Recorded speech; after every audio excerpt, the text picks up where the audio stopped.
Welcome to a video overview on how to develop a Moodle course. My name is Matthew McGuire, and I'm an instructional designer.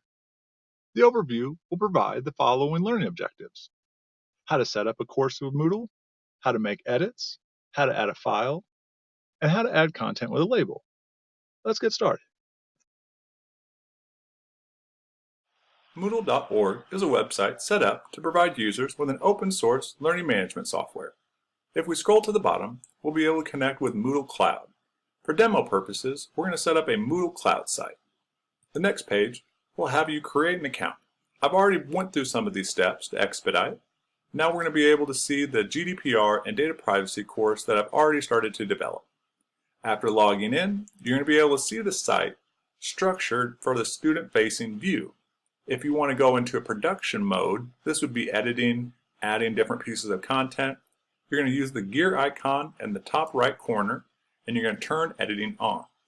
Once we have editing turned on, we're going to be able to edit. If we want to edit our title of the course, we can click here. We can edit the specific block here. I've already given a little context to the course. I've already added a title for it. What I want to be able to teach you next is how to add files, how to add content, and give the site a more robust feel. The first element we have showing in the course is a label with some context. Next, we're going to be adding a file. Click on Add Activity or Resource, scroll through the different activities, and select File. We can go over some of the details, scroll down, and click Add. In this case, I've downloaded a PDF from Salesforce. This is on Privacy Shield policies. I'm going to go ahead and name it Data Policy.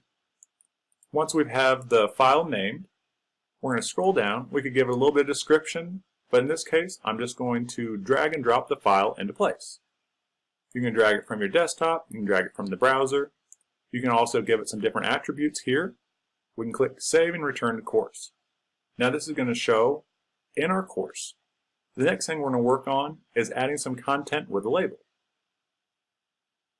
Now that we have a label, we have a file, we're going to add some context with a label. Since the first label I wasn't able to demonstrate for you, we're going to scroll through the different options, click Label, and we're going to click Add. Whenever you're adding content to any learning management piece of software, you want to make sure that you have it written correctly. In this case, I've already written this, and I used Google Word document to be able to make sure that I have everything spelled correctly, grammar's right. I'm going to copy this, go back over to our label, scroll down, and I'm going to paste that in. You're going to be able to work with the text. If you want it to all be bold, you can only maybe only want a certain part of it be bold. In this case, I'm going to unbold everything, and I'm just going to bold the first top part. After we have that set, we're going to click Save and Return to Course. So now we're going to have an opening label that gives a little bit of context. We have a file, and now we have some content to go along with it. These are just some of the beginning steps to creating a course in Moodle.